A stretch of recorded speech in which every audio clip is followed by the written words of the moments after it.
दोस्तों आज के सेशन में हम बात करेंगे the summer of a beautiful white horse की। ये एक कहानी है जिसे आपको सुनना होगा। तो दोस्तों जहाँ पे एक 9 साल का लड़का होता है जिसका नाम आरम होता है, उसका एक कज़न होता है जिसका नाम मुराद होता है, उसकी उम्र 13 साल होती है। मुराद के अंकल का नाम खुसरोब है, ठीक है। और एक फार्मर होता है जिसका नाम जॉइन बारे होता है और उसका घोड़ा चुरा लिया जाता है। चलिए समझते हैं कैसे।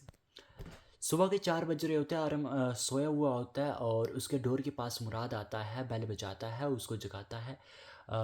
जो आरम होता है वो खिड़की से देखता है, वो देखता है कि जो मुराद होता है वो एक वाइट हार्स के साथ खड़ा होता है। उसको देख के बस शॉक हो जाता है। मुराद को वो पूछता है कि तुमने ये घोड़ा कहाँ से लाया। उसको बोलता है कि क्या तुमने ये चुराया है।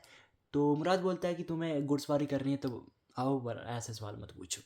तो वह समझ भी आता होगा। दोनों घुड़सवार करने के लिए जाते हैं, घोड़े की सवारी करते हैं। मुराद अकेले भी घोड़े की सवारी करता है और तभी उसको आरम कहता है कि मुझे भी अकेले घुड़सवारी करने दो। लेकिन मुराद कहता है कि मेरा इन जानवरों के साथ एक अच्छा वे है इनको हैंडल करने का, लेकिन तुम्हें जो गिरा देगा। लेकिन आरम फिर भी नहीं मानता, वह अकेले घुड़सवारी करने की कोशिश करता है। जो घोड़ा होता है वो अपनी दोनों आगे वाली टांगें उठाकर उसको गिरा देता है और कहीं दूर भाग जाता है। मुराद आरम के बारे में नहीं सोचता, वो घोड़े के बारे में सोचता है। उसको ढूंढने के लिए वो चले जाते हैं। तो सूरज की पहली जो किरण होती है, जैसे वो निकलती है, तब वह क्या करते हैं, वह घोड़े को एक अपने घर के पीछे बानियाड़ में छुपा देते हैं, ठीक है।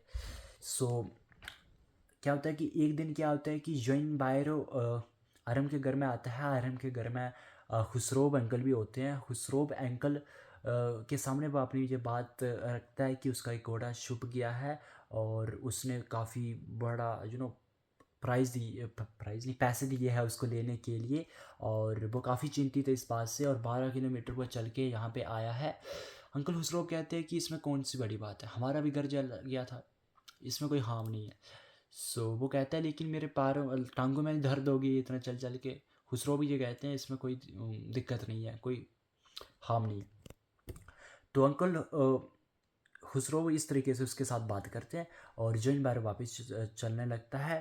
और जब बात आरम सुन रहा होता है, आरम मुराद के घर के पास जाता है। वहाँ पे जो देखता है कि मुराद अब एक पेड़ के नीचे पंछी के पंख को ठीक कर रहा होता है, उसको उड़ाने की कोशिश कर रहा होता है। जो पंछी होता है एक दो ट्राई में उड़ जाता है फिर, और उसको ये सारी बात बताता है कि किस तरीके से जॉइन वायर उनको घर में आया था, ये बात कर रहा था। और मुराद से वो कहता है कि तुम प्लीज़ घोड़े को 6 महीने तक तो कम से कम रखो, क्योंकि मुझे हॉर्स राइडिंग सीखनी है और तब तक तुम इसको रखो। लेकिन मुराद कहे कि ताकि क्या तुम पागल हो गए हो, हमारी जो फैमिली है, आर्मेनियन फैमिली है, जो इतनी ऑनेस्ट है और कभी भी झूठ नहीं बोलती, तो हम इसके अगेंस्ट नहीं चल सकते, हमें जल्द से जल्द ये घोड़ा लुटाना होगा। तो वे हॉर्स राइडिंग करते हैं। और एक दिन क्या होता है कि वे घोड़े के साथ जॉइन बायरो के सामने आ जाते हैं और जॉइन बायरो उसको ध्यान से देखता है, घोड़े को। वह बिल्कुल उसके घोड़े की तरह लगता है और वह उनको कहते हैं कि ये बिल्कुल मेरे घोड़े की तरह ही है। और हो सकता है कि ये उसका जुड़वा हो, तभी भी बिल्कुल उसकी तरह ही है। अगर तुम आर्मेनियन फैमिली के ट्राइब के मेंबर नहीं होते तो मैं पक्का कंप्लेन कर देता तुम्हारे ऊपर। लेकिन खैर बहुत अच्छा घोड़ा है जे। तो ऐसा होता है। तभी वह क्या करते हैं, जब वह ऐसा देखते हैं, जॉइन बायरो की जो फीलिंग होती है उसको देखते हैं, तो वे रियलाइज़ करते हैं कि उनको अगले दिन उस घोड़े को लुटा देना चाहिए। तो उन्होंने अच्छे से हिलाया पिलाया उस घोड़े को और जॉइन बायरो के हित में उसको रख देते हैं। जॉइन बायरो जैसे घोड़े को देखता है काफ़ी खुश हो जाता है और उसने देखा कि ये काफ़ी मोटा तगड़ा हो गया है। और दोबारा वह क्या करता है कि आरम के घर में आता है। वहाँ पे अंकल खुसरो के सामने कहता है कि उसको उसका घोड़ा मिल चुका है। अंकल खुसरो कहता है कि अब तुम्हारा घोड़ा मिल गया ना, अब इसमें कोई हार्म नहीं है, इसके बारे में मत सोचो। बस ये है the summer of beautiful white horse की कहानी। ऊपर ऊपर से हमने जो आइडिया जहाँ पे लाए हैं, क्योंकि जहाँ पे से 6 नंबर का क्वेश्चन आ सकता है तो ऐसे ही लिखना पड़ सकता है। दोस्तों आज के सेशन में हम बात करने वाले हैं द एड्रेस कहानी की, जिसे मार्गा मिनको ने लिखा है। इस कहानी में मेनली 4 करेक्टर है। पहला है मिसेस एस, दूसरा है उसकी बेटी जिसका नाम मार्गो मिनको है, तीसरा है मिसेस रोलिंग और उसकी बेटी। तो चलिए कहानी को शुरू करते हैं। देखो, हॉलैंड में क्या होता है कि बार का टाइम चल रहा होता है, उस दौरान ज्यूइश नामक जाति वाले लोगों को काफ़ी बुरे तरीके से ट्रीट कर रहे होते हैं, इवन कि वहाँ पे उनको मार भी दिया जाता है, उनको खाने के लिए चीज़ें नहीं दी जाती है। तो बार के दौरान उनकी स्थिति तो काफ़ी बुरी थी। तो मिसेस एस और उसकी फैमिली भी वहाँ पे रहती थी, उनका वहाँ पे घर था, उस घर में काफ़ी सामान था। तो मिसेस एस की कोई एक जान पहचान वाली औरत वहाँ से कोई सलाह देती है उसको कि वह उनके घर का सामान ले जाएगी, उसको सेफली रख देगी, और जब बार ख़त्म हो जाएगी तो वह उनको उनका सामान लौटा देगी। तो इसी अप्रोच के साथ वह क्या करती है, उनका सामान एक एक करके अपने घर में ले जाती है उसको सेफली रखने के लिए, इस अप्रोच के साथ। और मिसेस एस अपने घर से सामान दे भी जाती है इसी सोच के साथ। ठीक है, तो चलिए कहानी को शुरू करते हैं। ये एक नॉर्मल आइडिया था। कहानी शुरू होती है कि कुछ साल बाद, बाहर के कुछ साल बाद, मिसेस एस की तो मृत्यु हो चुकी होती है। उसकी बेटी को याद आता है कि हाउस नंबर 46 उसकी मदर ने बताया था कि इसको याद रखना है, जहाँ पे उन्होंने अपना सामान दिया है, और वापस अगर लेना होगा तो इस घर में चले जाना। तो वह उसी घर में जाती है, बोलती बोलती वहाँ पे पहुँचती है, उस घर की डोर बेल को बजाती है। वहाँ से उस डोर से बाहर एक औरत आती है जिसने ग्रीन कोट पहना होता है, जो कपड़े पहने होते हैं, वो बाहर आती है, थोड़ी सी बाहर निकलती है, और जहाँ पे मार्गम इनको उसको पूछती है कि क्या तुम मुझे जानते हो। तो जो मिसेस डॉलिंग है वो कहती है कि नहीं, क्या तुम सच में मुझे नहीं जानती। वो कहती है कि नहीं, शायद थोड़ी बहुत और भी बात होती होगी, जैसे कि क्या तुम वापस आ गए, मुझे लगा कि कोई भी वापस नहीं आएगा, ऐसा मिसेस डॉलिंग ने कहा। तो वो कहती है कि अब मेरे पास टाइम नहीं है तुम्हारे साथ बात करने के लिए, बाद में आना। तो बहुत ही दूर से वो आई थी, लेकिन उसको वापस जाना पड़ा, और रोड के पास पास वो चल रही थी, तभी वो अपने भूतकाल के बारे में सोचती है कि कैसे जैसे किस प्रकार उसके घर से सामान गायब हो जाता था। जैसे ही वो हफ्ते दो हफ्ते अपने घर में कहीं से लौटती थी, तो वह देखती थी कि सामान गायब होता था। अपनी मदर को पूछती थी सामान कहाँ गया, तो वो कहती थी कि पहले नंबर तो वो सोचती थी कि इतने जल्दी उसकी बेटी को पता कैसे चलेगा कि घर से सामान गायब हो रहा है, लेकिन फिर उसको बताती थी कि ये सामान मिसेस डोलिंग ले रही है सेफली रखने के लिए।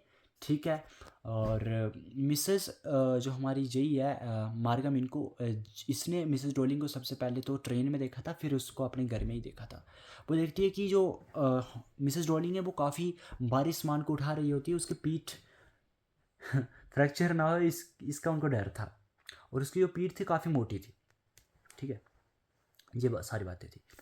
अब जैसे ही बार खत्म होती है, उसके थोड़े सालों बाद या बहुत सालों बाद क्या होता है कि वो वापिस गई, और वही उसके साथ इंसिडेंट हुआ। तो दोबारा वो उसी सोच में आ जाती है।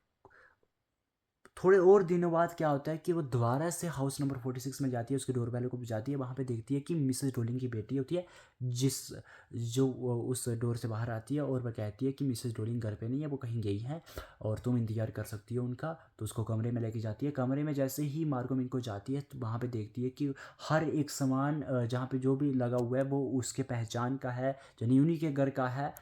कमरा बेशक अलग था, लेकिन उसमें जो सामान था वो बिल्कुल उसके जान पहचान का था। तो उसको देख के वो काफ़ी हैरान हो जाती है।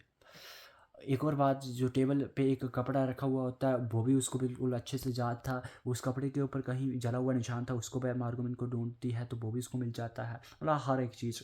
तो जो मिसेस डोलिंग की बेटी है वो कहती है कि वह अपने माँ के लिए चाय बनाने जा रही है, क्या वह उसके लिए भी बना ले। तो मार्गोमेन को कहती है हाँ बना लो। तो जग से ही वो चाय निकालती है, जो जग है वो भी बिल्कुल उन्हीं का है, और जो टी स्पून उसको देती है वो भी उन्हीं के हैं। हर एक चीज़ ऑलमोस्ट उसी की है। जो एंटीक बर्तन दीवारों के ऊपर लगे हुए वो भी उनके हैं, वो दिखाती है। मिसेस डोलिंग की बेटी भी दिखाती है बहुत सारी चीज़ें, लेकिन जो भी चीज़ वो दिखा रही थी वो उसकी ही थी, या उसके घर की ही थी। अब वो कहती है कि मुझे लेट हो रहा है, ट्रेन आ रही है, ट्रेन मिस हो जाएगी, तो मैं चलती हूँ। तो मिसेस डोलिंग की बेटी कहती है कि क्या तुम्हें मेरी माँ से नहीं मिलना। वो कहती है फिर मिलेंगे, अभी नहीं, अभी टाइम नहीं है। तो मार्गम इनको फिर अपने रेंट हाउस में चली जाती है। वहाँ पे जाके वो सोचती है कि अब उसे हाउस नंबर 46 के बारे में भूल जाना चाहिए, क्योंकि जहाँ पे वो जो भी सामान है, जो भी जाते हैं, वो दूसरों के साथ जुड़ चुकी हैं। अब उसको कोई अब ज़रूरी नहीं है कि वह उस सामान को याद रखे, क्योंकि वो यादें अब ख़त्म हो चुकी हैं जो उनकी उसके सामान के साथ थी। वैसे वो उस सामान को कैसे अपने रेंट हाउस में रखती थी जहाँ पे जगह ही थोड़ी सी थी, तो वह भूल जाती है उस एड्रेस को। और इसी के साथ जो जो कहानी है जो ख़त्म होती है, बहुत ही शॉर्ट स्टोरी और समरी के साथ। धन्यवाद। तो दोस्तों आज के सेशन में हम द वर्थ चैप्टर को जहाँ पे डिस्क्राइब करेंगे, इसमें जो मार्गन एंड्रयू के घर के पास उसका वेट कर रहा होता है, क्योंकि उसकी जो पत्नी होती है वो एक बच्चे को जन्म देने वाली होती है उसके घर में। तो डॉक्टर एंड्रयू जैसे ही आता है उसको वह अपनी ये समस्या बताता है। डॉक्टर एंड्रयू अपना हथेला लेकर जो मार्गन के साथ उसके घर में चला जाता है। अब जो मार्गन क्या होता है कि उस रूम में नहीं जाता जिसमें उसकी पत्नी होती है, उसके बाहर ही वह रहता है और डॉक्टर से वह कहता है कि वह अपनी पत्नी को उस पीड़ा दर्द में नहीं देख पाएगा। तो डॉक्टर से कहता है कि वह उससे एक्सपेक्ट कर रहा है कि आप सब कुछ सही कर दोगे। तो डॉक्टर एक पतले से रास्ते से होकर उस रूम में चला जाता है जहाँ पे वो पेशेंट होता है। उसी के साथ दो और बंदियाँ होती है। बोले तो तीन लोग वहाँ पे पहले के होते हैं। एक पेशेंट, दूसरा पेशेंट की माँ, तीसरी मिड वाइफ जिसे नर्स कहते हैं। ठीक है। और जहाँ पे डॉक्टर एंड्रियो काफ़ी परेशान होता है अपने गर्लफ्रेंड के साथ झगड़ा होने की वजह से, उसके बारे में वो सोचता है बहुत देर तक। ठीक है। बहुत देर तक उसके बारे में वो सोचता है कि उसने उसको शादी के लिए कहा, लेकिन डॉक्टर एंड्रे नहीं चाहता कि वो शादी करे उससे। दो तीन एग्जाम्पल वो सोचता है कि कुछ लोग जिन्होंने शादी की है वो एक दूसरे के साथ रहने से दुखी हैं और कुछ लोग एक दूसरे से दूर रह कर दुखी हैं। तो बाद में वो सोचता है कि ये दोनों तो बहुत ही अच्छे कपल हो सकते हैं और उसकी जो क्रिस्टीन है वो ऐसा नहीं कर सकती, यानी बुरा नहीं कर सकती उसके साथ। तो काफ़ी खुश हो जाता है अंत में ये इमेजिनेशन करके। और जो पेशेंट की माँ होती है वो उसके लिए चाय लाती है और वो पीता है। और बाद में देखते हैं कि टाइम 3 बज चुके हैं और ये सोचता है कि अब उसको अपना इलाज शुरू करना चाहिए। वो अपना इलाज शुरू करता है और तभी उसकी जो मतलब कि पेशेंट की मदर है वो उससे कहती है कि सुसान कर रही थी कि उसको क्लोरोफार्म मत दीजिएगा, क्योंकि वह किसी तरीके को कोई भी रिस्क नहीं लेना चाहती जिससे उसके बच्चे को हार्म पहुंचे। लेकिन डॉक्टर एंड्रू कहता है कि ऐसा कुछ नहीं है, कोई हार्म उसके बच्चे को नहीं पहुंचेगा। और वो इलाज करता है वगैरह करता है और एक बच्चा जन्म लेता है, लेकिन लाइवलेस होता है, उसमें जान नहीं होती। काफ़ी दुख की बात है। तो काफ़ी शॉक हो जाता है डॉक्टर, यार ये ऐसा कैसे हो गया। वो उस बच्चे को नर्स को सौंपता है और स्वयं उस औरत के ऊपर फोकस करता है जो जिसने बच्चे को जन्म दिया, क्योंकि वो भी एक बुरी स्थिति में थी। उसको भी कुछ इंजेक्शन देता है और बाद में देखता है कि जैसे ही उस पेशेंट की स्थिति ठीक हुई है तो वो नर्स के पास जाता है, उसको पूछता है कि बच्चा कहाँ पे रखा है। वो इशारा करती है कि बच्चे को बेड के नीचे रखा है। तो एंट्री क्या करता है कि अपने घुटने के बल पे बेड के नीचे झुकता है और उस बच्चे को खींचता है। वो देखता है कि बच्चा परफेक्टली शेप्ड है, पर वो बोन ऐसा लग रहा है कि जैसे वो बोनलेस है। उसका हेड ऐसे टहल रहा है, ऐसे ऐसे ऐसे मतलब बोनलेस लग रहा है वो। उसको ध्यान से वो देखता है और ये पाता है कि शायद इसको ऑक्सीजन की कमी हो, तो उसको ऑक्सीजन देने के लिए उसके चेस्ट को रब हाँ, उसके चेस्ट को वह रब करता है, लेकिन उससे भी ऑक्सीजन उसको नहीं पहुंचता। और बाद में क्या करता है कि उसको एक और केस याद आता है कि एक और ट्रीटमेंट उसको याद आती है कि कोल्ड वाटर और हार्ड वाटर में उसको अचानक से मतलब एकदम से ही बार बार डालने से ठीक हो सकता है। तो नर्स को ऑर्डर देता है कि जल्दी से कोल्ड और हार्ड वाटर लाओ। उसमें वो उसको वह डुबोता है, बार बार डुबोता है। तो एक बहुत बड़ी सांस लेता है बच्चा और फाइनली चलाने लगता है और इस तरीके से वह जिंदा हो जाता है। बाद में दोनों ठीक हो जाते हैं और जो डॉक्टर होता है वो 5 बजे अपने घर के पास टहलता है और अंत में गार्ड को कहता है कि oh guard, I have done real at last. कुछ तो उसने सही किया अंत में। तो ये बात कहते हैं। इस तरीके से एंड्रयू ने क्या किया कि अपनी प्रेजेंस ऑफ माइंड की सहायता से माँ को भी बचा लिया, उस बच्चे को भी बचा लिया और जो मार्गन का ट्रस्ट को जीत लिया, क्योंकि उसने उससे वादा किया था कि वह उन दोनों को कुछ भी नहीं होने देगा, क्योंकि उनका 20 साल से कोई बच्चा ही नहीं हो रहा था। तो ये कहानी थी। आज के सेशन में हम बात करने वाले हैं मदर्स डे की, जिसे जेबी प्रिस्टली ने लिखा है। इस कहानी में मेनली 4-5 कैरेक्टर है। सबसे पहला है मिसेस एनी पियर्सन, दूसरा है मिसेस फिट्जरगाल्ड, तीसरा है जॉर्ज पर्सन, चौथा है डोरिस पियर्सन, पांचवें सिरिल पियर्सन। तो हम बात करते हैं मिसेस पियर्सन की, मिसेस एनी पियर्सन की। इसमें क्या है, इसमें ये है कि ये एक बहुत ही प्यारी मदर और जेंटल वाइफ है। ये घर का सारे काम करती है, काफ़ी कड़ी मेहनत करती है, और इसको घर में वो रिस्पेक्ट भी नहीं मिलती जो ये डिज़र्व करती है, लेकिन फिर भी कोई कंप्लेन नहीं करती और काम को करती रहती है। लेकिन मिसेस फिजरगाल्ड क्या करती है, सोल्स को स्पैब करके इसके घर वालों के बिहेवियर को बदल के रख देती है। ठीक है, मिसेस फिजरगाल्ड का करेक्टर है कि वो मिसेस एनी पियर्सन की नेबर है, और वो काफ़ी स्ट्रांग और कॉन्फिडेंट लेडी है। उसको स्ट्रिक मैजिक भी आते हैं, और वो बॉडीज़ को स्पैब कर लेती है, और मिसेस एनी पियर्सन की मदद करती है उसको हाउस की मिस्ट्रीज बनाने के लिए।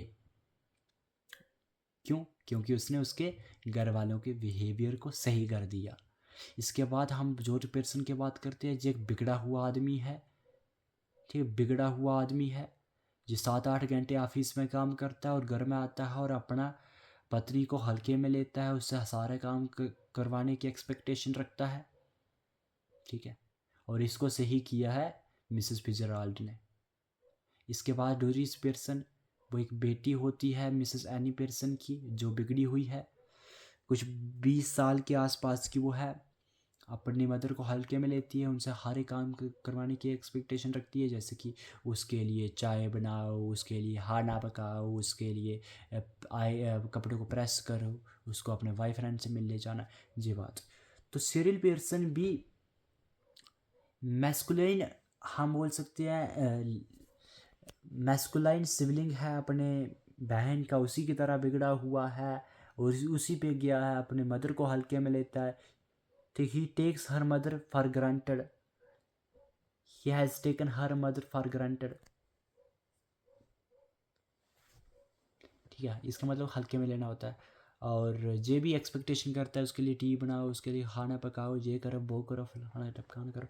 थीम जो है कहानी का वो जो है, जो मदर्स डे है, जो रिवील करती है कि जो मदर होती है वो घर का हर एक काम को बहुत ही अच्छे से करती है, और कभी भी कंप्लेन नहीं करती कि उसको छुट्टी चाहिए।